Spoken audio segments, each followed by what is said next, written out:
Hello, welcome to COVID-19 update by Heerak for May 23, 2020, Saturday. Today is National Taffy Day, and it's apropos because it's Memorial Day weekend in the United States of America, where we celebrate our soldiers who died in war, World War I, World War II, Korean War, Vietnam War. And as you know, we had the longest Cold War in the United States, which almost became a nuclear confrontation during the time of President Kennedy with the Cuban Missile Crisis. So during this Memorial Day weekend, we celebrate those who have died. And now we live in an age where there's no Cold War with Russia, and Russia has become a democracy, so to speak, and a part of Europe.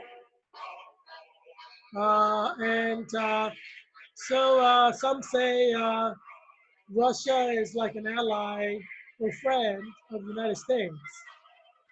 Some say that. So I thought, in the spirit of friendship, um, that I'll play the song sang by the Russian army, who they're famous for their choirs, as you know. So what do you think? You like it? All these Russian soldiers singing? There's another reason I'm playing this song, and you will see a little later, is Russia is number one for COVID-19 confirmed cases in Europe. So in recognition of their number one place, I'm playing Russian Army choir song. And obviously, Russia is celebrating their Memorial Day, maybe not this weekend, but they have a Memorial Day as well for their dead soldiers. Every country does. Germany also remembers their soldiers who died in World War One, World War Two, and England as well. And so there's a Memorial Day or Remembrance Day of dead soldiers in every country. Have you ever had a saltwater taffy? It's good stuff. So some of you who are going to the beach this weekend, you can have this saltwater taffy. Uh, how many of you are going to the beach this weekend? It's open in Virginia. It's open in New York and I think Maryland and Delaware. Parts of every state has beaches open this weekend. And as you know, well, if you're an American, if you're not an American, you may not know, but Memorial Day weekend, which is generally the last Monday, is the Memorial Day uh, in the month of May. That starts the beach season in the United States of America. I know I have a lot of fans watching all over the world, in Europe, in the Middle East, in Asia, in Africa, and Latin America. So you learn something new about American culture as well, which is a good thing about watching this show. And also, you learn how to survive COVID-19. So, yeah, so tune in every day. It's a daily show, COVID-19 Update by Heerak.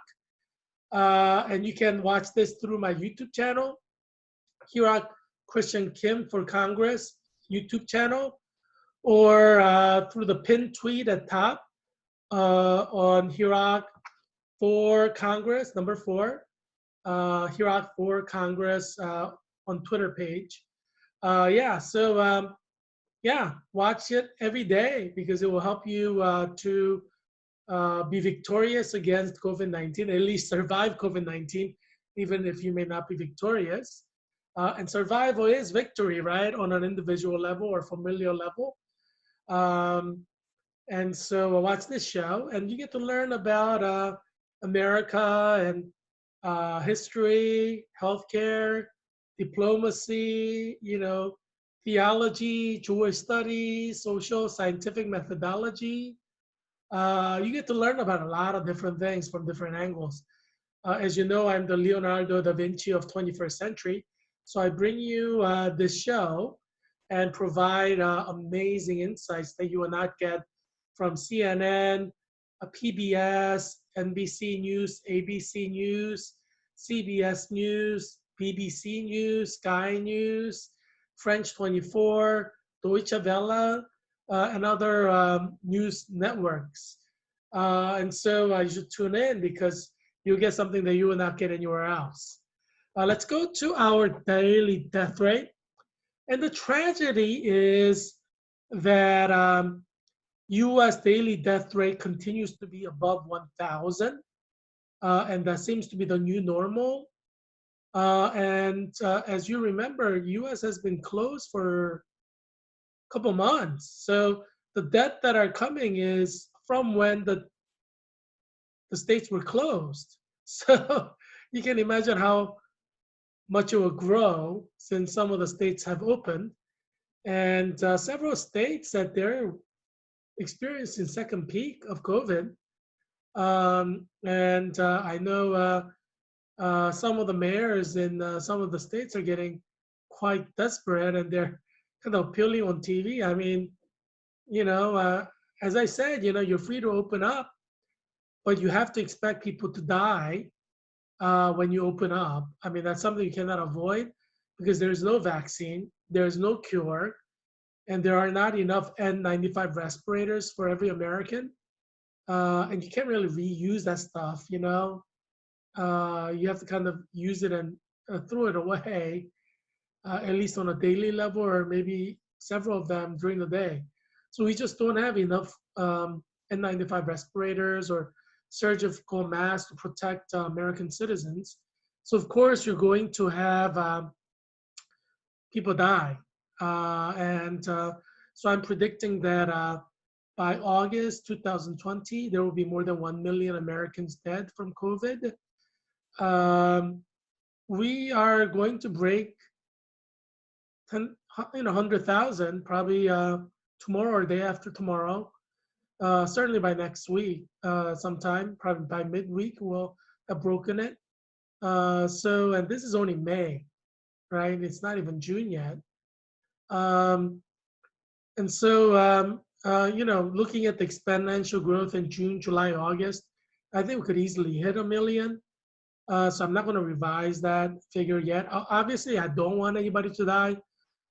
But I'm predicting that it can happen, especially because we have 50 states, and I think all of the states are kind of open, partially or fully, which means a lot of people are going to get infected in the next weeks to come. Obviously, we're not going to notice for a couple of weeks generally. I mean, some of the cities are already noticing, but probably like by mid or end of June, you will see a significant spike and death rise. So that's what I'm predicting. And Dr. Birx in the news said during this weekend that Washington, D.C. is having the most positive cases of COVID-19 in the United States. So this is becoming like an epicenter of United States. So Washington, D.C. may become a second New York, meaning, how like death rates spiked and went out of control in New York? That may be happening in Washington, D.C. Mayor Bowser of Washington, D.C. said originally, like several weeks ago, that she predicts that June will be the peak in Washington, D.C., and she may be she may be right. It may be in June or July, in which case we'll see a lot of deaths. I'm predicting that we'll have 1,000 deaths in the DMV area, like Maryland suburbs around DC area, and Virginia suburbs around DC. I mean, both Maryland suburbs around DC and Virginia suburbs around DC are the epicenters of their state. So I don't think it's unfeasible to see like 1,000 deaths per day in this area in June or July. And I'm predicting that there will be over 300 people dying in Northern Virginia, in Arlington County, Fairfax County, city of Falls Church, city of Alexandria, this Northern Virginia area. So let's see, if I'm right. I'm hoping I'm going to be wrong, but I have a feeling that I will be right. All the indicators are there. And Dr. Fauci has said it's too early to open. Dr. Gottlieb have said it's too early to open. Every medical expert said it's too early to open, which should be raising some question marks in your mind because they are healthcare experts. I'm predicting that we're not going to have a vaccine for next 2 years, unfortunately, just because COVID-19 is a very complex virus. And even with like easier viruses, uh, it takes like 2 years to develop a vaccine, test it out, fix all the problems. And I don't think there will be a vaccine for the next 2 years. So I'm predicting by year 2022 that over 30 million United States citizens would have died from COVID. I think that's a rational deduction to make. Right now, about 1/4 of all COVID-19 death in the world is in the United States. And Spanish flu killed over 50 million people. And there is just more people now, which means probably more people will die from this pandemic. And if 1/4 of them die, could easily have 30 million. And more than 25% of all COVID-19 death can be in the United States as well. Because it seems like COVID-19 is targeting the genetic composition of American citizens, because there aren't too many people dying in China, Korea, or Japan, other Asian countries, India. People are not dying. Same with Africa, same with the Middle East. But in the United States, there are a lot of deaths, and in Europe, there are a lot of deaths. So I'm actually proposing that, the theory that COVID-19 is a next generation biological weapons of mass destruction that represents genetic modification of a virus done by superior scientists in China who have been working on this biological weapons program for past several decades. And I think indicators prove me correct. If you are wanting to learn more about this, watch COVID-19 update by Heerak from several days ago, 2 days ago, where I kind of talked more about it, and 3 days ago. Yeah, so watch those episodes. All the episodes are worth watching for you. And you could go all the way back to the episode from earlier in April and see if my predictions came true. Most of my predictions are coming true. And from the beginning, I said everyone should wear a mask, even when WHO and CDC said you should not wear a mask. Heerak Christian Kid said you should wear a mask. And that's why I think it's right for you to vote for me in Virginia's general election on November 3rd, 2020. I'm running as a U.S. Congress candidate for Virginia's 8th district. I'm officially registered with Federal Election Commission, FEC, which is the federal governing body monitoring elections at the federal government level. So I'm officially registered with them as a candidate for U.S. Congress in Virginia's 8th district, which is Arlington, Alexandria, Falls Church, and Fairfax County. And I'm also officially registered with United States House of Representatives, Office of the Clerk, as an official candidate for U.S. Congress in Virginia's 8th district. So that's where I want to go. So I'm part of the club in the sense that I'm officially registered as a candidate. But every state in the United States of America has an election law that governs that state. So Maryland has its own election laws and Maryland Board of Elections. Washington, D.C. has Washington, D.C. Board of Elections, which is governed by Washington, D.C. laws. And Virginia has its own Virginia Board of Elections, which is governed by Virginia state law. And so Virginia state legislature and the governor are in charge of that. Um, and as you know, there is a law in Virginia that independent candidate for U.S. Congress should submit 1,000 signatures during this election year by June 9, 2020. But unfortunately, Governor Ralph Northam issued a stay-at-home order on March 30th, 2020, and he said that's going to last until June 10th, 2020, one day after I am supposed to submit my 1,000 signatures. And his executive order for stay at home made it illegal for me to go door to door, knock on the doors and get signatures. And I could be arrested for doing that. So I wrote to the Virginia Board of Elections asking for a waiver of the 1,000 signatures because it's just unfair based on legal impossibility or practical impossibility of getting the 1,000 signatures because it's illegal to do so. And I think it's the right thing for the Virginia Board of Election to waive my requirement. But Commissioner of Virginia Board of Elections, Mr. Piper, wrote back, and he said that he doesn't have the legal authority to do that, and the Virginia Board of Elections don't have the legal authority to do that. So I wrote to Governor Ralph Northam requesting a waiver because he, as the governor, obviously can grant this waiver. And because it's his own executive order that made it impossible for me to collect 1,000 signatures. He hasn't written back to me yet, and it's been over a week. So, I'm arguing that Professor, Mayor,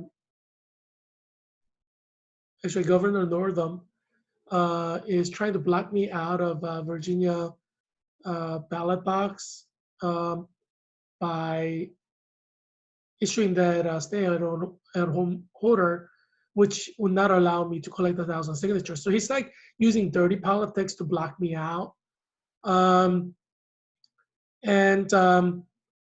Yeah, I mean, he knows I'm running as an independent starting March. I was running as a Republican candidate from November 2019 to February 2020. And then I became an independent in March, and which required me to submit 1,000 signatures by June 9th. And so Governor Northam knows this. Obviously, Virginia's 8th district is a very important, some say most important, Virginia congressional district. So everybody's following this election. So Governor Northam knows that I went independent, and I have a chance of beating his friend in the Democratic Party, Don Barr. Governor Northam is a Democrat as well. So these two white men are just kind of playing Boys Network kind of a way to block me, a lowly immigrant from Korea to the United States out of the Virginia ballot box. And so I'm saying that that's not fair. Since Governor Northam issued a stay-at-home order from March 30th to June 10th, he should grant me the waiver for the 1,000 signatures.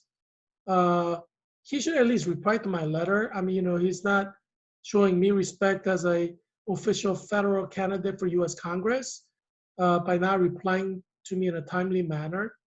And a lot of Asians get like short end of the stick. Even the Democratic Party, they're kind of like second-class citizens. Look at the way U.S. presidential candidate Joe Biden, who's the official nominee basically for the Democratic Party for U.S. president. And look at the way he talks about African Americans. He was saying something like, all African Americans oppose Donald Trump. I'm paraphrasing. And, it angered a lot of African American communities because he's like homogenizing the African American community as being like, anti-Trump. You could check with my Twitter page to see me retweet my Republican friends in Virginia um, who kind of objected to that. African American U.S. Senator from South Carolina, Tim Scott, also criticized Joe Biden for that. Um, but there's this trend and tendency in the Democratic Party to treat people of color and immigrants as second-class citizens um, in action. Even though they keep saying they're pro-immigrant, pro-people of color, they act in a way that's very cavalier and very superior when they treat immigrants and people of color. That's one of the reasons, why I would never join the Democratic Party. There's such hypocrisy, and white Democrats, both women and men in the Democratic Party, just treat African Americans, Hispanics, Asians like second-class citizens. And I'm hoping like Mark Kim, who is a state legislator in Vienna area, who's Korean, has a Presbyterian pastor father like I do. I'm hoping that he'll come over to either independent like me or join the Republican Party, because it's just Democratic Party in Virginia is one of the great examples of how Asian minorities are mistreated in the Democratic Party. And we have to send a message. If we allow them to treat Asian political candidates like me in this kind of unfair way, I mean, it will eventually go to hurt other Asians, both in the Republican and Democratic Party and independents like myself. And more importantly, unfair election practices like this, or Boys Network, it makes Virginia kind of shady and unfair as a state. And so whether you're a Democrat or independent or Republican, I would encourage you to write to Governor Northam to protest this unfair treatment of me, a Korean immigrant from Korea, from Asia, who's is an official candidate for U.S. Congress, registered with Federal Election Commission, and also registered with U.S. House of Representatives, or the federal agencies that I have to register with. So I'm an official candidate in good standing. But in Virginia, state of Virginia, Governor Northam, a Democrat, he's trying to block me out of the ballot box, So there's always this tension between federal and state, but, this Democratic governor in Virginia is playing dirty. And part of the reasons is because I oppose his political views. I'm against gay marriage, and Governor Northam and Don Beyer are pro-gay marriage. I'm against abortion and want to illegalize it. But Democratic Governor Northam and Democratic U.S. Congressman Don Beyer in Virginia's 8th District, they want to keep abortion legal. I'm against legalization of marijuana. I want to legalize it now that it's legalized by Governor Northam and the Democrats in Virginia. But Governor Northam and Don Beyer have been fighting to legalize marijuana for a long time. And so because, they disagree with my political views, they want to persecute me and make it hard or impossible for me to be on the Virginia ballot. So it's dirty politics, and white liberal progressives tend to be this way. They mistreat African Americans, Hispanics, Asians who disagree with them in politics. Not only do they mistreat them, sometimes they act violently toward, Asians, Hispanics, Blacks who disagree with them. I've known cases of assault by these white liberal progressives, who use physical violence against Asians, Blacks, and Hispanics, even political candidates who disagree with them on issues of gay marriage, issues of abortion, issues of legalization of marijuana. It's ridiculous, that these white liberal progressive men and women think that they have the right to mistreat Asian, Hispanic, Blacks just because they differ politically from them or religiously from them. It just, it's shocking because actions speak louder than words. And the way that white liberals protect Democrats who mistreat Asians, Hispanics, and Blacks based on political views, some trying to get them fired from their jobs or, expelled from school or, demoted in the job place or not appointed to like the political office. or positions of leadership. And these white liberal Democrats, they rally around these racists who mistreat Asian, Hispanic, blacks who disagree politically with the Democratic Party. And that has to stop. And because it's wrong, in United States to mistreat people like that, trying to take away their livelihood, their jobs, their promotions, just because they are politically different, they have a different political affiliation. This kind of bias actions in universities, colleges, in job places, in politics, by white liberal progressives and Democrats, that has to stop, you know? And I'm calling you white liberal Democrats who act this way, and you see them everywhere, and I see that in Georgetown University and University of Pennsylvania and UCLA as well. These white liberal Democrats who try to get you kicked out of your office just because you hold a position, political position, that gay marriage should be illegalized, or abortion should be illegalized, or marijuana should be illegalized. They try to like kick you out of the board, or they treat you like a dirt. They think like just because we disagree with white Democrats on a political level, that they could mistreat us in any way they want. They think they have like an ethical, moral right to mistreat Asians, Hispanics, and blacks who disagree with them politically.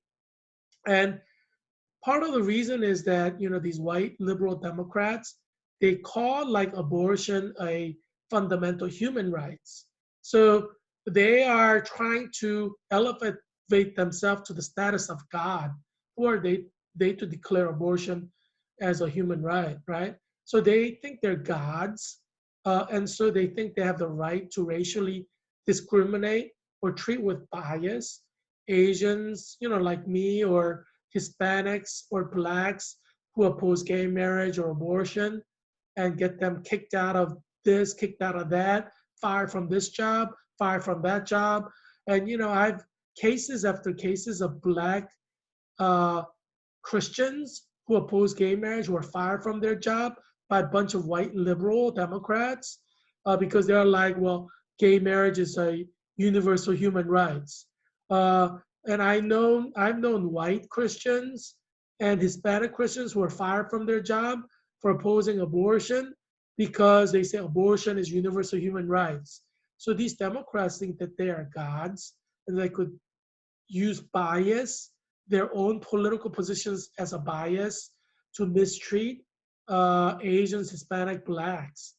And so I consider white Democrats the greatest racists in the United States of America because there are cases after cases, documented cases after cases of this. You can even Google this and you can see this of white liberal Democrats mistreating Hispanic, Black, Asians just because they differ politically or they hold to a conservative religious position like opposing gay marriage, homosexuality, abortion, or legalization of marijuana. This happens at UCLA. This happens in leadership in the UCLA among white Democrats, men and women. This happens in University of Pennsylvania among white liberal Democrats, both women and men.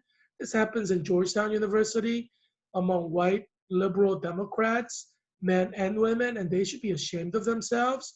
And I would say they should be fired for their bias initiated actions because actions prove that they violate the law, right? Civil rights law that protect people like me who are conservative politically, who oppose gay marriage, are calling for illegalization of gay marriage, oppose abortion, calling for illegalization of abortion, oppose marijuana and call for illegalization of marijuana. And so, if they use their bias to mistreat me for these reasons, then they are acting illegally and they're legally liable for their actions under civil rights law.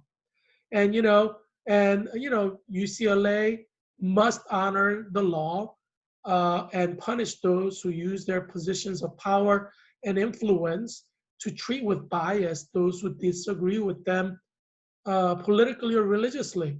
You have no right to push anybody out of their office or their positions of power or leadership or from their board member position because they hold to a different political position than you.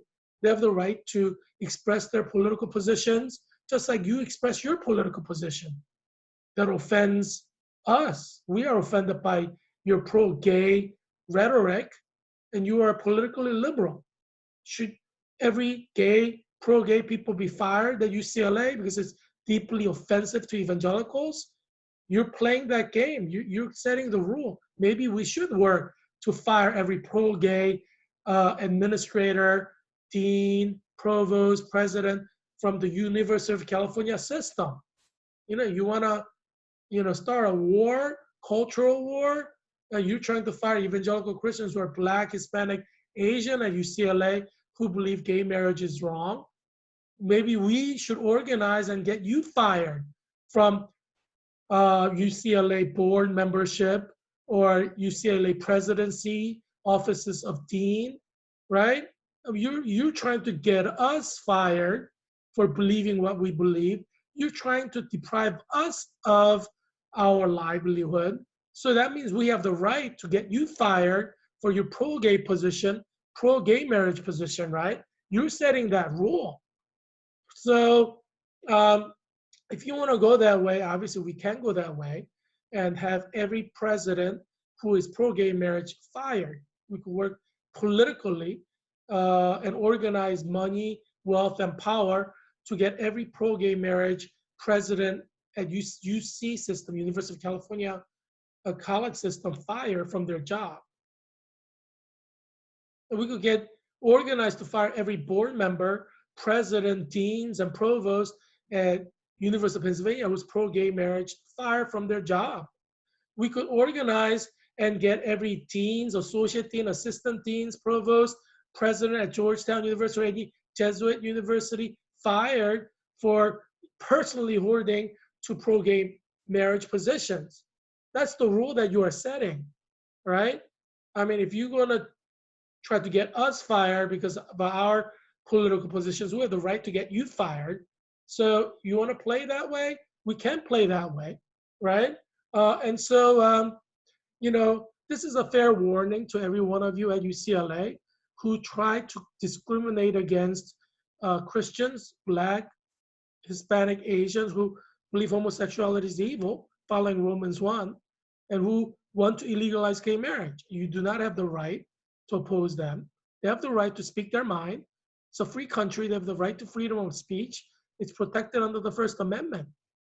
And I, Heerak, Christian Kim, running for U.S. Congress in Virginia 8th District, I will fight for your First Amendment rights. At UCLA, at Georgetown University, and at University of Pennsylvania, to voice your opinion that gay marriage should be legalized. You have the right to say that publicly at Georgetown University, UCLA, and University of Pennsylvania without being treated with a bias or discriminated against for your political position. You should sue whoever mistreats you in the court of law, bring charges against them using civil rights laws, because it's wrong for them to treat you with a bias. You have the right to hold to your political position. You have the right to publicly express your political position without suffering demotion or being fired from your job at UCLA, Georgetown University, or University of Pennsylvania. And if they mistreat you because of your religious position, supporting illegalization of abortion, like marching with March for Life, or opposing gay marriage, then you can use US federal laws to fight them and then get them fired from their jobs because they're using their positions of influence to mistreat you, to discipline you when they have no right. You have the freedom of speech, you have the freedom to your religious views, you have the freedom to your political views, and you have the right to express them. Yeah. No one can take away your First Amendment right. It's your fundamental right under the U.S. Constitution. And these white Democrats, they think they are gods. They could just shut you up, get you fired from from your job. Well, maybe you should try to get them fired from their job. Maybe you could use the social media to list, create a blacklist of all these pro-gay marriage people in university, colleges, professors, so that that can be used against them to get them fired from their jobs. You know, I mean, geez, they don't have the right to mistreat Christians this way. They don't have the right to mistreat Black Christians, Hispanic Christians, and Asian Christians this way. It's just wrong. So I'm fighting for First Amendment rights. And as I'm the vice president of Georgetown University Graduate Student Government. And I've always stood up for the First Amendment rights and fought for the right of every graduate student to hold to their own religious views and to hold to their own political views. I know that there are liberal white Democrats who do not like this, and they want to play God like the Democrats in the Democratic Party and mistreat me, for standing up for First Amendment rights of Black Christians at Georgetown to believe that gay marriage is wrong, homosexuality is wrong, abortion should be legalized, marijuana is wrong. Hispanic Christians, many anti-abortion leaders at Georgetown University are Hispanic Christians. I'm fighting for their right, their freedom of speech to speak against abortion at Georgetown University. And I'm fighting for the right of Asian Christians. There are a lot of Asians who are involved in Christian groups, Chi Alpha, and InterVarsity Christian Fellowship, different Christian groups who believe that marijuana should be legalized. So I fight for every Asian Christian at Georgetown University who have the right to hold to these positions without being demoted from their jobs or receive a lower grade on their report card or be denied a recommendation for medical school or law school or business school or for jobs. So I fight for your right at Georgetown University as Vice President of Graduate Student Government. I've done that from the very beginning until now. My term went from May 2019 and until May 2020, and I have fought for your freedom of speech, First Amendment rights at Georgetown University. Because I'm a leader, I'm your leader, I'm gonna fight for your rights. That's what I do. And I'm running for U.S. Congress in Virginia's 8th District, Arlington, Alexandria, Falls Church, and Fairfax County, fighting for your rights. And I battle wounds that I could show you. As a leader, I'm willing to fight for you. I'm literally willing to take punches for you or pokes for you, physical, assault for you at Georgetown University in Virginia's 8th District, because I believe that your First Amendment right is that important, that you have that right. And so I'm going to fight for you. And I battle wounds to show you that I will fight for you as your leader. And that's why there is no one better than me in Virginia's 8th District, Arlington, Alexandria, Falls Church, and Fairfax County to be the U.S. Congressman, because I will protect your rights, your First Amendment rights. So vote for me on November 3rd, 2020 for U.S. Congress. Google my name, Heerak Christian Kim, and see all the things that I've done to fight for your First Amendment rights. Google my name, Heerak Christian Kim, and you see the spelling over there, Heerak for Congress. So Heerak Christian is my middle name, and Kim is my last. And Google my name and see what I have done to fight for your First Amendment rights. What kind of battle wounds I have that I could concretely show you for fighting for your First Amendment rights. Because I am your leader.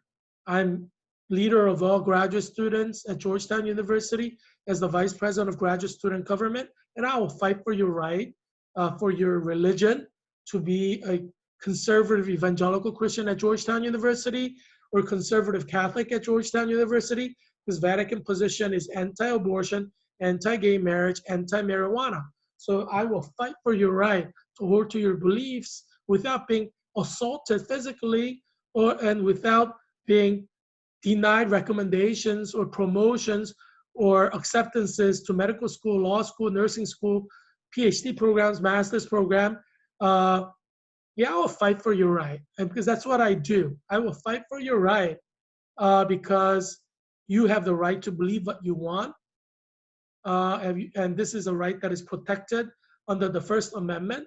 And any professional organization, any student handbook that violates the First Amendment must be changed and fixed so that your rights are not violated by any code of ethics, by a professional organization, any student handbook, by any university, because they are promoting bias against religion, specifically Catholicism, that is Vatican Catholicism, and evangelical Christianity. And we cannot allow that to exist in the student handbook, in the faculty handbook, or in code of ethics and any professional organization, whether it is the professor of history, whether it is educators, education professional association, whether it's healthcare professional association like doctors and nurses, any code of ethics that violate the First Amendment right of Catholics to hold to the Vatican position against gay marriage, abortion, and illegalization of marijuana, that has to be stricken out of the code of ethics. And I'm willing to fight for you, and you're right. And and you should join me in fighting against any efforts by any professional organization, any student handbook, any faculty handbook that will violate your right to be a practicing Catholic, opposing gay marriage, abortion, marijuana, or evangelical Christian opposing gay marriage, abortion, and marijuana. I will fight for you, and we need to fight together against discrimination against traditional Catholics and evangelical Christians who have the right to their own religious views, which are protected under the First Amendment. I will fight for you. I have battle wins to prove that I have fought for you. I will continue to fight for you, and you need me to lead you. So vote for me in Virginia's 8th district and write to Governor Northam, call Governor Northam to be fair and waive the requirement for 1,000 signature and let me be on the ballot in November 2020. You have to do your part as well. I am willing to take punches for you. In Georgetown University, at the University of Pennsylvania, at UCLA, I'm willing to take punches for you. Persecution by white Democrats who want to attack me for protecting your right to oppose gay marriage, to oppose homosexuality, to oppose abortion, to oppose marijuana. I'm willing to take punches. And I could produce actual evidence after evidence. So obviously, I'm happy to produce evidence, the court of law, and all the way up to U.S. Supreme Court, and change what needs to be changed to protect your rights. You, as an evangelical Christian, have the right to oppose gay marriage and become president of any alumni association of UCLA. You have that right. If UCLA discriminates against your right to be a conservative evangelical Christian, conservative Catholic, you can sue UCLA, and you should, because they're violating your religious right. You have the right to be a professor at UCLA, believing that gay marriage is wrong, because that's your religion.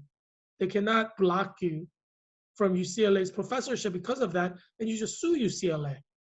You should organize against this kind of persecution of Christians at UCLA, right? That's the right thing to do, whether you are an alumni in Washington, D.C., Maryland, or Virginia, or whether you're an alumni in Los Angeles or in California, right? You need to fight against discrimination of evangelical Christians who oppose gay marriage and who believe that homosexuality should be legalized. You have the right to believe in your religion, right? And you have the right to be president of any organization at Georgetown believing in your personal religious views.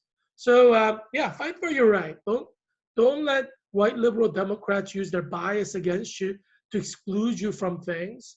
You have your right under the First Amendment, and I will fight for you, and you should fight for yourself as well. So I'm going to fight for you, and I'm going to help you. So you should help me too. Help me so I could help you, right?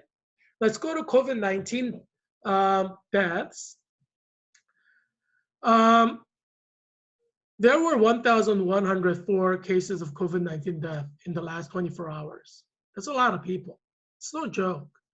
So the death rate it went from 95,972 yesterday to today, total death is at 97,076. Cases are rising at about the same rate, 20 to 30,000.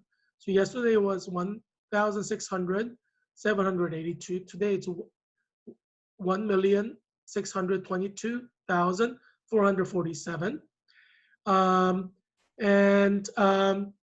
We're looking at rankings in Europe, and we see that the most cases are in Russia with 335,882 cases, and they have 3,388 deaths. So the 1% of all cases end up in death in Russia. Russia is Eastern Europe, so it's part of Europe. It's number one for COVID-19 cases. We know that there are countries like Singapore, which is less than 0.1% death. So Russia is doing better than America, which is at 6%, but it's definitely not doing as well as Singapore. But look at United Kingdom, 14% of the cases end up in death. So United Kingdom is number two for COVID-19 confirmed cases at 258,504, which is ending up in 36,757 deaths. Spain is number three at 235,290 cases, ending up in 28,678 deaths, 12% of the cases. And Italy is number four at 229,327 cases, ending up in deaths of 32,735. 14% of cases are ending up in death. France is number five at 182,036 cases, ending up in death that is numbering at 28,218 deaths. So 16% of the cases are ending up in death. I just wanted to throw this out to you and see what you think about it. One of my theories now is that countries where marijuana is more prolific are having more COVID-19 deaths. There actually have been scientific studies done on impact of marijuana on COVID-19 death. And all the scientific studies so far concluded that those who use marijuana, even recreationally, even, one joint, once in a while, they have greater level of death chance than those who don't use marijuana on a regular basis. Marijuana is a narcotic, and it's harmful to your body. Marijuana impairs your judgment because it messes around with your brain cells. And marijuana has been proven to produce crime rates, increased crime rates, because people have their inhibition down. So people may not have killed others, but after doing marijuana, their inhibition is down, so they will go and kill someone. So marijuana produces higher crime rates. And so in the city where there's a lot of marijuana usage, you see there's a higher rate of murder. Like in Chicago, where there's an ample use of marijuana, there's a high rate of murder. Same with Baltimore, where, in the inner city where people use marijuana, because the inhibition goes down. So if your inhibition is up, you're not going to kill people. But when your inhibition goes down because you're using marijuana, you're going to kill them. So murder rates will go up, even among friends and family members, because you get angry at your family, your sister, brother, your friend, your parents, your children all the time, but you don't kill them because you have an inhibition that blocks you. But when you use marijuana, the inhibition goes down, so your children can kill you because if they're doing marijuana. And we have cases of children doing marijuana killing their parents, not because they necessarily want to. They're angry at them, and then their inhibition goes down, and they kill them because they don't have the inhibition that blocks them. So inhibition in society is important for blocking unnecessary crimes, right? Because without inhibition, these crimes will be committed. And a lot of wife beating happens with drug use, like marijuana use. A lot of rapes happen when people are using marijuana. A lot of women who use marijuana lose their virginity to someone they don't want to because their inhibition suddenly drops and their guards are not up. So they may have sex and then regret it right afterwards. So marijuana use is bad from many angles, and obviously the greatest proof of the evils of marijuana is the inner city, where marijuana is perpetuated. When I was teaching at Petersburg City Public Schools, I was talking to the resource officer who was in the Petersburg City Police Department, but stationed at uh, the middle school, Peabody Middle School, where I was 8th grade math teacher. And she said in Petersburg, a lot of people do marijuana.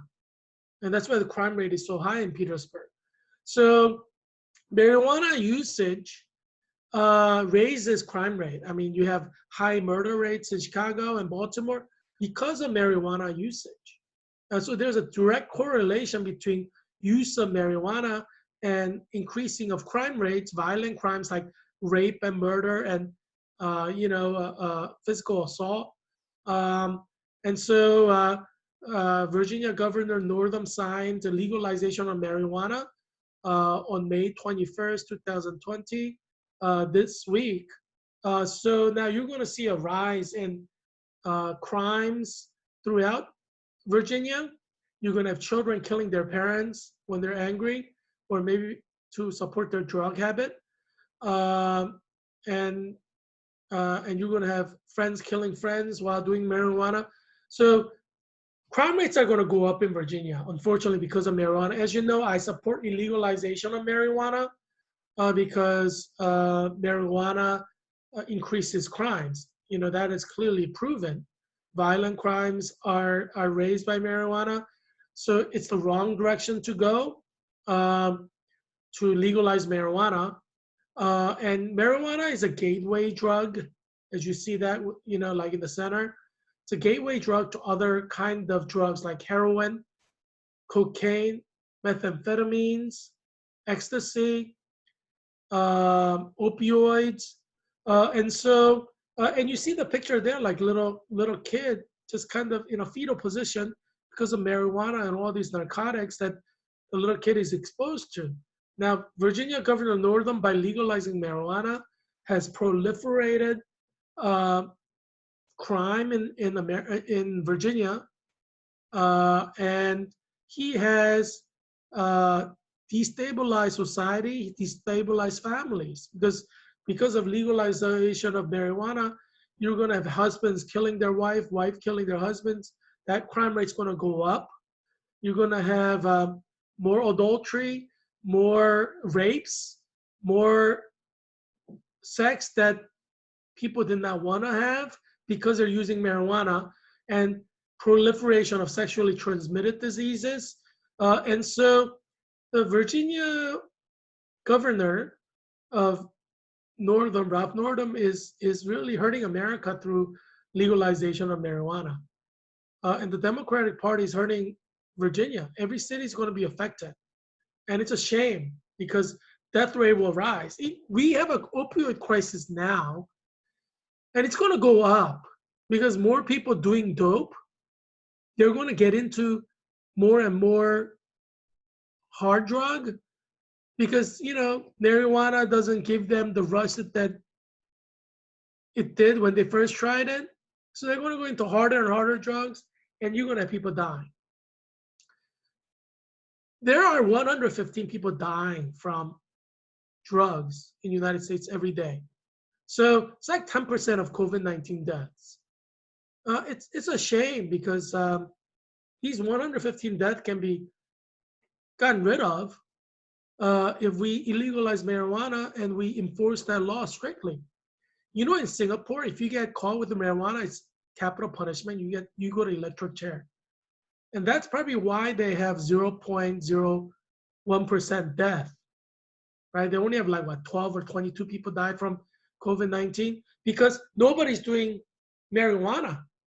So I think I think that we've hit on something here because marijuana is proliferating in America. A lot of people use it. So it explains why people are dying from marijuana. And once you use marijuana, that's in your system.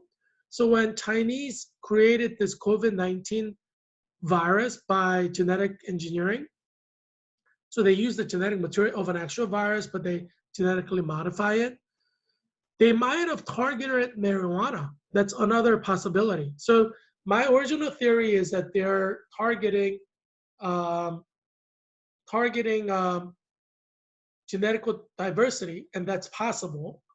But it's also possible to target people who have marijuana in their system, because once you use your marijuana, that stays in your system. These narcotics, they stay in your system. So if you create a virus that could identify it, it's kind of like dogs sniffing out a shirt. If there's a scent, dog can sniff it out. So if you've ever smoked marijuana, that's going to stay in your system for basically, and so if you're a regular marijuana user, even if you smoke one, it's going to be in your system. And so this virus can target you and kill you because you use marijuana. That seems to hold. The theory seems to hold because marijuana is illegal in African countries. It's like death penalty as well there. Middle East, it's the death penalty. In Asian countries, most countries have death penalty. Their death rate is low, right? In China, a lot of people use marijuana, and we have the greatest number of deaths. In England, a lot of people use marijuana, so they have high death rate. Spain, Italy, France as well. Russia, obviously, if you get caught with narcotics, death penalty. So they have low death rate. So this seems to be a theory that is possible. So I would encourage scientists to study the correlation between marijuana and COVID-19, test it out, and I think I'm going to be proven correct that it's another vulnerability that you will see. This shirt is a shirt that we at Georgetown graduate student government created this year for graduate students. So it's a nice shirt, right? I really like this shirt. So you see me wearing it. So I like this shirt. Yeah. But anyway, yeah. So let's go to the next page. And we see here something that our Georgetown graduate student government sponsored. So there's an annual tradition at Georgetown University where the graduate student government sponsors a cruise. So we rent a boat, we hire a caterer, and then we have a cruise from like 8 p.m. to 12 p.m. We hire a live DJ, so we have a dancing on the boat, and generally all the food and all the alcohol are free. So people really like this cruise. Some call it the booze cruise, but so it's open to all graduate students at Georgetown University and their guests. So we had this cruise this year as well in the fall. The photos are from there. And I, as the vice president of Georgetown University Graduate Student Government, which is called GradGov, GradGov. So our website is gradgov.com, gradgov.com. So go there and explore our websites and our face page and Twitter page. We sponsored it this year, and it was a great success. We sold out all the ticket, and everybody had a lot of fun. And I'm like the fun social guy at Georgetown graduate student government. So I'm entertaining everybody, taking photos, you know. So Georgetown graduate students love me, you know. I'm like man of the people, you know. People understand that I care about them, I care about their rights, and that you know, I want them to be happy. And so so they like me, you know, they love me. Like I'm really loved at Georgetown University among graduate students. And so yeah, so I'm entertaining my friends and new friends, making new friends. And so on the left side, you know, under my, you know, please donate now button. And, you know, if you want to donate to my campaign, please do so. Campaign donations are always welcome. And Lena, she's one of our graduate senators. So, as you know, as the vice president of graduate student government, I was instrumental in forming the graduate student senate or GradGov Senate, which is made up of all the senators or representatives from every master's program and every doctoral program at Georgetown University, nursing school, medical school, business school, school of foreign foreign service, law school of foreign service, and school of public policy, graduate school. So you know, I contacted all the graduate student directors of programs and encouraged them to make sure that a senator is sent. Um, and so I've worked hard during August and September to constitute our graduate student Senate, and that is generally the responsibility of the vice president. So I worked hard to fulfill my duty, and we had a very successful turnout, and we had a great Senate meeting. So Lena is one of our senators, and she's from Latin America. She was a reporter in Latin America, and she's doing her master's degree at Georgetown University. Uh, and she's, you know, she's an important person in her own home country. And I think the president of her home country, I think, is a graduate of McCourt School, you know, at Georgetown. And so you have presidents of countries who graduated from like either the public policy school or the School of Foreign Service with a master's program. Uh, and so we have a lot of important people from all over the world who are graduate students. So I got to meet a lot of important people from all around the world, which was great, you know. And obviously, I tried to protect their needs and serve them, you know, because I'm like a servant leader. And so I was very happy to be the vice president, serving their needs, protecting their rights at Georgetown University. And underneath the photo with me with Lena are people from the Arabic program at Georgetown. There's a master's program in Arabic studies, PhD program in Arabic studies. So all of them are Muslims, and they're very important people in their own countries, and they're interested in studying uh, Arabic culture and language. And we have a very good program in Arabic at Georgetown University. And so they're my friends, you know, especially Ruba Hafaya. She's the one who's wearing white top and a black dress. Ruba Hafaya is from Palestine. So her father is a businessman in Palestine. And her younger sister is a nurse, and she just got a job in the United States as a nurse. She did her nursing degree in Palestine, I think at Birzeit University. And then she just took, you know, NCLEX RN and became a nurse in America. A lot of people do that. You could study in a nursing school in Mexico, and then you just come over here after you graduate from a Mexico university.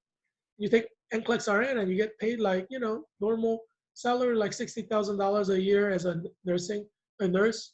So, you know, those of you who are in Virginia's 8th district, I know we have over 100 countries represented. It's not a bad idea to have your kids go back to your home country, study nursing, like in Mexico or Colombia or Brazil or Argentina, Peru. And then after 4 years of nursing school, they graduate, they come to the United States, they can take NCLEX RN, this one exam, and then they practice as nurses. They'll get paid same as Georgetown University graduates at hospitals in Arlington, like Virginia Hospital Center or or like Innova Fairfax Hospital in Alexandria, they'll get paid the same as uh, students who graduate from George Mason University, Georgetown University, University of Maryland. And tuition is far cheaper in like Mexico, Peru, Palestine, Korea. And that's just a smarter way to do it because you get a degree and also, you can send your children back to Mexico or Peru to be with your relatives. They could practice their Spanish language, and they could learn the culture so they don't forget it. Maybe they could marry somebody from home country like in Mexico and Bolivia, Peru. Then they could come back to the United States and they'll make the same money as people who went to George Mason University for nursing or Georgetown University for nursing, right? But they went back to your home country, and we have 100 countries in Virginia's 8th district. So after graduating from, Wakefield High School, which is in Arlington, I taught at Wakefield High School, ESL, English as second language students. You graduate from Wakefield High School, go back to like Mexico, study nursing for 4 years, and then come back, take the NCLEX RN exam. That's just one exam that's like several hours long. And you could get paid the same amount as somebody who went to George Mason University or Georgetown University to study nursing. So it's a smart thing to do. If you are an immigrant who are in America, let's say you immigrated from Bolivia or Colombia or Mexico, yeah, that's the smart thing to do. And because there's a shortage of nurses in America, even if you don't have a green card, you could easily get a green card. So if you go to Mexico nursing school or Colombia or Bolivia or Peru nursing school and come to America, take the NCLEX RN, could easily get U.S. citizenship as a nurse. So because there's a nurse shortage in America. So I would encourage every immigrant in Virginia's 8th district who have children who want to study nursing, I would encourage you to go back to your home country, get your nursing degree. Tuition is cheaper. They could learn the culture, the language. Maybe they could marry somebody from your home country, which will be happier for you, and it could be happier for them. So that's what I would encourage. So Ruba Hafaya's younger sister got a nursing degree from like Palestinian University, and I think it's Birzeit University. And then she came here after she graduated from college, took the NCLEX RN, got a job, and she's going to become U.S. citizen because she's a nurse. Every nurse, they'll get U.S. citizenship. A lot of Filipinos do that. A lot of Indians do that. Some Koreans do it. It's a smart thing to do. Yeah, and so Ruba Faya, she's working on her master's in Arabic studies at Georgetown University. She was an executive board member with me in our first year, so she graduated this year. Congratulations, Ruba, on your graduation from Georgetown University. Now you're gonna go on to become great, And so Ruba Hafaya, so she and I served with Max. Uh, Max was the president of the Georgetown Collaborative Diplomacy Initiative from 2018 to 2019. So Ruba Hafaya and I, we were executive board members with him when he's the president. Max Carlock, he graduated in 2019. And then I became president in 2019 to 2020. And I'm leaving Georgetown in August because I'm graduating and finishing all my program in August. Clinical Nurse Leader Program, which I'm part of, we have 25 cohort members, and all of us are graduating in August. But we participate in graduation ceremonies in May, because that's when the university graduation ceremony is. But our program actually finishes in August. So I actually submitted some job application to be a nurse because, I have to make money while running for US Congress, right? So I applied for nursing positions. So one of the places I've applied to is Virginia Hospital Center right here in Arlington. I went to their nurse recruitment day like a couple months ago. So hopefully they'll hire me. Let's see if they hire me. I think they should hire me and try to recruit me right away before other people hire me and recruit me, right? So, but we'll see. I submitted the application like yesterday. So we'll see. If they're smart and if they will hire me to help you in Arlington while this COVID thing is happening. So you may see me at Virginia Hospital Center. So make sure you ask for Virginia Hospital Center emergency room or come to Virginia Hospital Center. If I work there, I'll let you know that I'm hired at Virginia Hospital Center if I am. So you can just come to Virginia Hospital Center. Yeah, so you may see me there. But anyway, in person, yeah. So I'm better in person. You see me in the screen, but I'm better in person. So anyway, and I'm an amazing nurse, in the making, to be like a clinical nurse leader. And so you will get excellent care. Yeah, so Ruba has a lot of great friends. They're all like important people in Muslim countries, and so if you're watching from Middle East, you may recognize them. They're like the creme de la creme of the Muslim world, or Middle East. Next to that, there's a photograph of another program. They all go to the same program. So I just took a group photo because, they're really fun and nice people. So I had fun talking with them. Um, and above that, you see a photo with me with another executive board member from Georgetown Graduate Student Government, Alexandra. She's from Poland. So I wonder if she knows, I think she knows some of the people I know in Poland because I met, I didn't, I shared some with my friends, and she said, some of my friends are like really famous in Poland because, I know, some famous people from Poland. And I've, watched my Poland show, and she says she knows of her. Yeah, so she went to Emory University, did a bachelor's there, and she did a master's, 1-year master's program at Georgetown. So she graduated this year as well. So congratulations, Alexandra. Maybe I'll see you in Poland when I go back to Poland to visit my friends. I have to visit you. Yeah. So she's probably back in Poland now because of COVID-19. Uh, but uh, but anyway, yeah. So I'm happy I could know Alexandra. She's a wonderful person. She's our director of communications at Georgetown Collaborative Diplomacy Initiative. And next to that photo, you see Ruba Hafaya and me. You know, I like her. I actually invited her to one of the events at University of Pennsylvania Alumni Association at Joe Biden Center. So she went and she said she enjoyed it. So I'm glad that she did. I try to do good things for my friends, get to know them better, and that's what I do. Next to that is Christy. She's she's so funny. I really like Christy, and she she she is director of alumni relations at Graduate Student Government GradGov, and I'm glad that I met her as well. And so she's graduating this year too. She's class of 2020. Congratulations, Christy! Yeah, so yeah, I really love her. So she's a really nice person. We always have fun in graduate student government events. And so yeah, she's so funny. Underneath that, you have a picture of a friend from clinical nurse leader program, but she's in the cohort that is going to be graduating in year 2021. So she's there with her boyfriend. They're both from Maryland, and she's wonderful. So I'm glad that she and her boyfriend had a great time in the boat cruise.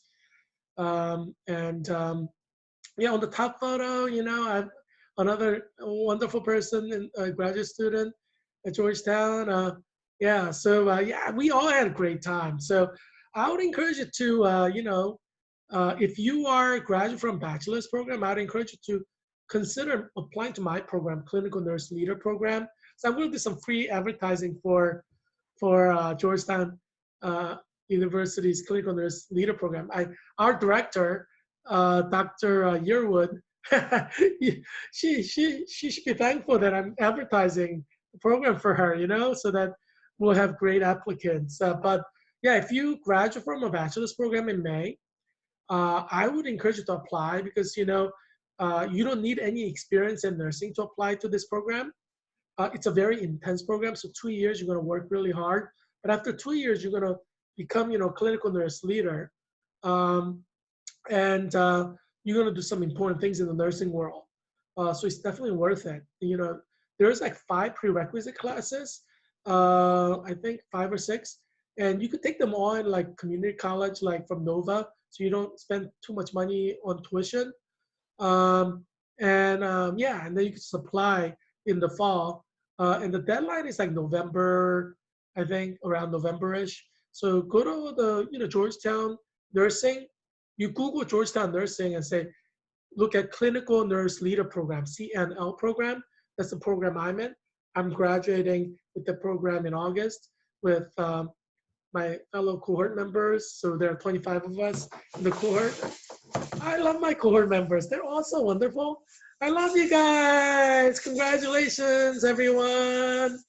And we have our pinning ceremony this Friday.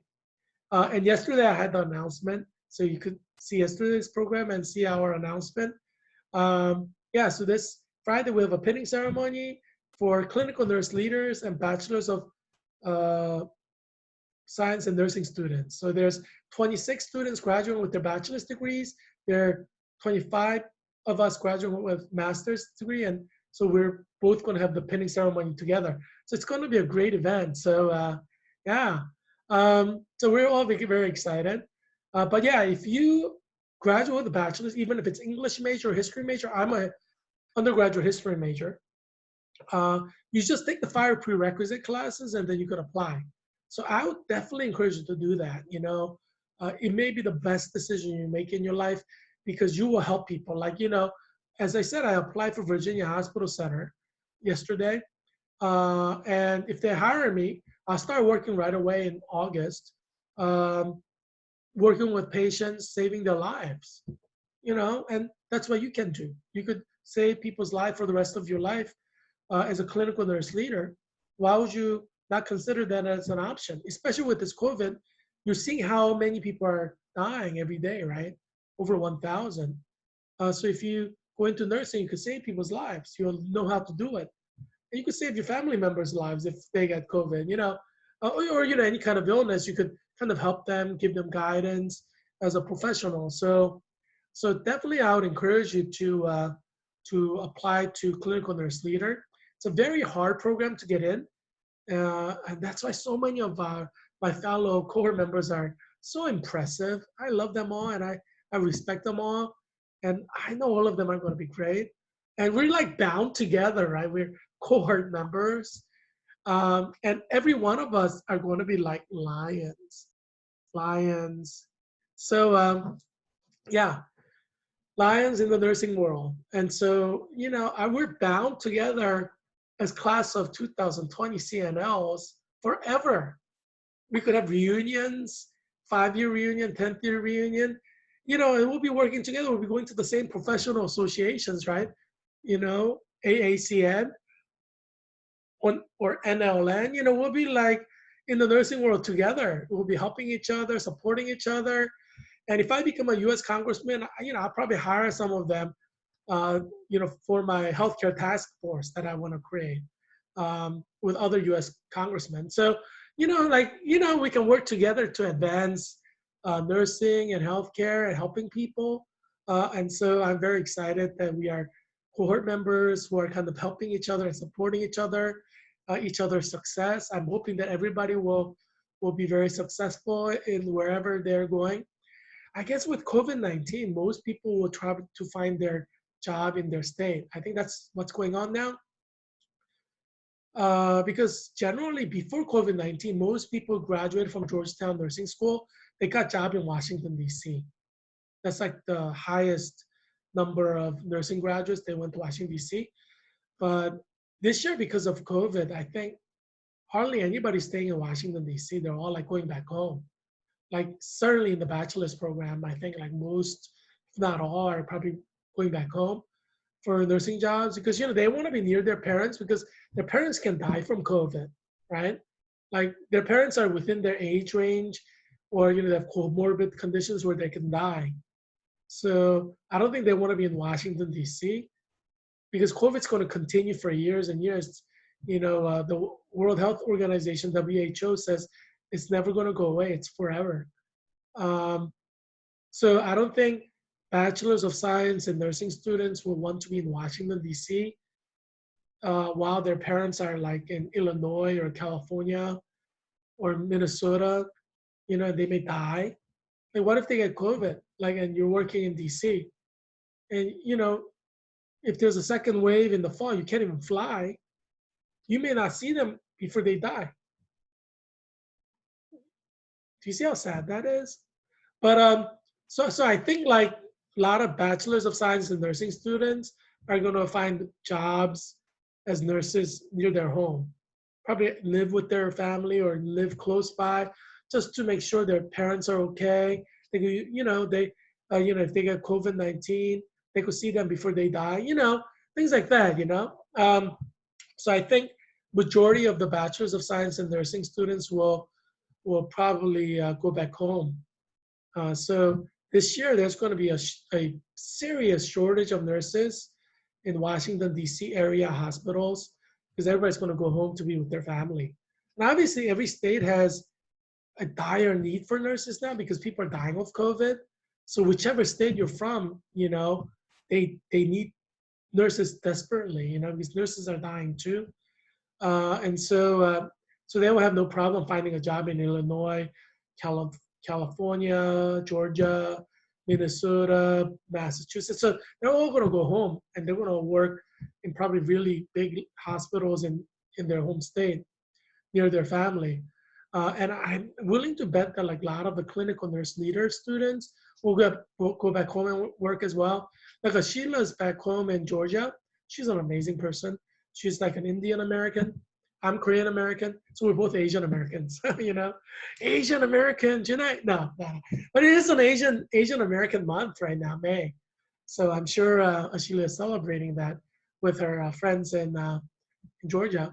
Like Asians generally have Asian friends. Like most Asians stick around with Asians. Like if you go to Georgetown University, all the Koreans are like hanging out with Koreans, or the Indians are hanging out with Indians. Or the Pakistanis are hanging out with Pakistanis. There's a lot of like camaraderie among ethnic groups. So most students who belong to an ethnic group hang out with friends from that ethnic group. And that's like not just in Georgetown. That's like that in University of Pennsylvania. That's like that in UCLA. Every university in America is kind of like that. So I'm sure, Sheila has a lot of Indian friends. Maybe she knows some of the Indians that I know from Georgia. My Kyati Joshi is from Smyrna, Georgia. And like her whole family's there in Georgia. So, she may be friends with like some of them. It's kind of funny, if it turns out like they're like even relatives or something, that'd be funny. But anyway, yeah, so I'm sure Sheila will probably find a nursing job like, in Georgia. They have like amazing hospitals in Georgia. So I think most people are probably going to go back home just because I don't think they want to be in DC when their parents die from COVID, like in December. Because they say COVID will be far more deadly in the fall of 2020. So there's a high chance that, a lot of people are going to die. So a lot of people are going to die, which will include parents of, BSN students and CNL students. So I could see them all going back home because of that. Because like you cannot fly. What are you going to drive to Minnesota or drive to California from DC to see your dying mother or dying father? Do you see what I'm saying? It's like you can't drive that distance. You're not going to fly because COVID-19 is going to be more deadly in the fall, right? And you're going to be like overwhelmed with nursing stuff that you have to do here. So like I think I'm willing to bet most clinical nurse leaders, the 25 of us who are graduating, most of us will probably go back home, like, or be close to home. Like my parents are in Delaware. I could drive there in like a couple hours. It's not a problem. Very close. But like if your family's in Illinois or like Minnesota or in California, you can't just drive home, right? It's like too far. And so, I could see like a lot of people just going home and finding a nursing job there because I think most people want to see their parents before they die. And this COVID-19 is going to continue. So who wants to be in DC when their family is in like Illinois and their parents can die from COVID? Like they don't want to, you know, I think they'll probably like regret the rest of their life if they never get to see their parents before they die. Like, if there's no COVID, you could just fly over and see them, visit them in the hospital. You can't do that now. So that's why I think most bachelors of science in nursing students and clinical nurse leaders will go back to home state. I'm just looking for jobs here because this is my home. And as I said, my mom and dad are just in Delaware. It's like 2 hours, couple hours away. So, it's like driving from here to Baltimore, it's maybe a little bit further, but yeah. So, it's far distance. I wouldn't drive 2 hours every day, but, 2, 3 hours every day. But, certainly, it's a distance you could drive if you have to, or there's a need, right? But here is like, so I think a lot of bachelors of science and nursing students at Georgetown University and George Washington University who got hired in hospitals in this area, I'm willing to bet that they're gonna just go back home, to the hospital in those states. So that's what I'm thinking. Just because I don't think they want to be in Washington, D.C. when their family dies, like their parents die in California or Illinois. There are a lot of deaths in Illinois. It's like, so so I think that's what's going to happen. You're going to have tremendous shortage of nurses in Washington, D.C. hospitals, just because all the graduates are not going to be here. They're going to be all gone back home. Yeah, especially universities like Georgetown or George Washington, private university where a lot of students come from all 50 states and different countries. I don't think you have any like students, like you may have some, but very few remaining. So that's a problem because right now Washington, D.C. is becoming an epicenter in the United States. Dr. Berg said the most, the greatest number of positive cases are in this area. So which means there's going to be greatest number of deaths in this area, in like a few weeks. So shortage of nurses is not going to be good in Washington, D.C. I feel bad for the hospitals in Washington, D.C. because they're not going to be able to find nurses. I feel so bad for the hospitals here. Oh my gosh, you're going to have like, especially as this COVID gets worse, you're going to have like nurses dying, like hospital bed, overwhelmed, and you're going to have nurses with, who have comorbidities or, older nurses dying off. And so you're going to have shortage of nurses too. I mean, geez, it's going to be horrible in DC in June and July. Just watch. And, I'll keep you updated. So just keep watching this show. But, it's unfortunate because Montgomery County, I think, has the most number of COVID deaths. Fairfax County has the most number of COVID deaths. So, what's going to happen in August? June, July, August, it's going to be like living hell in this area with like no nurses, new hires. All the new nurses are not going to be here. Like, that's not just for the new graduates. I bet there are nurses who applied for jobs in DC before COVID and they were hired and they were planning to come to DC, but because of COVID, they are not deciding to come to DC. So I'm willing to predict that there are like anywhere from like 1,000 to 5,000 nurses who are planning to come to Washington, D.C. area who are not going to be coming this year. And there are probably nurses now in D.C. who decided to go back home to be near their families, like their mother and father, because of COVID. So so you're going to have serious problem with shortage of nurses in Washington, D.C. You kind of have to feel bad for the residents of D.C. because, you're going to expect more people to die because nurse shortage means death for patients, right? So it's so you're not in the best area right now because of the shortage of nurses. Like in Boston area, there are 500 colleges. how many colleges are in this area? I mean, geez, not many. So, you know, so you do the math, yeah. So yeah, you're not in a good area for COVID. If you're Northern Virginia, Southern Maryland, and DC, you're not in a good area for COVID because there's going to be a serious shortage of nurses in this area. That's going to translate into greater number of people dying. Yeah, yeah. The place to be now, if you want to be like Chicago is a good place to be. Big cities, Philadelphia, Chicago, Los Angeles, because they don't have any shortage of nurses because they have so many colleges and stuff like that. Um, and yeah, but yeah, this area there aren't that many colleges, so that's a problem for this area. Yeah, but anyway, I will stand by you.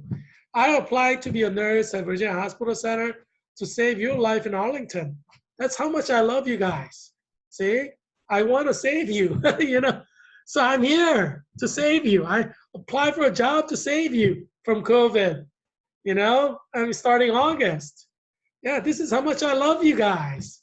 And so, yeah, so vote for me on November 3rd, 2020. I'm willing to put my life on the line to treat you from COVID, you know?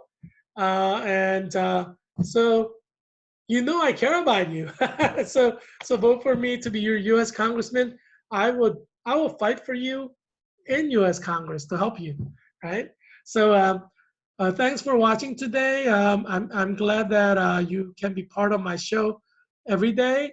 So we're kind of like a family now, right? So you kind of see me as your family member. So tune in again tomorrow. It's a daily show, and I will help you understand COVID-19 better. Point out things that you need to know that CNN, Fox News are not pointing out. You know, and then I'll share some fun stuff so you can be entertained. And so it's a win-win situation for you, right? So I look forward to seeing you tomorrow. I hope that you will be well and that your family will be well too. And I'll look forward to seeing you tomorrow. Okay, see you tomorrow. Bye.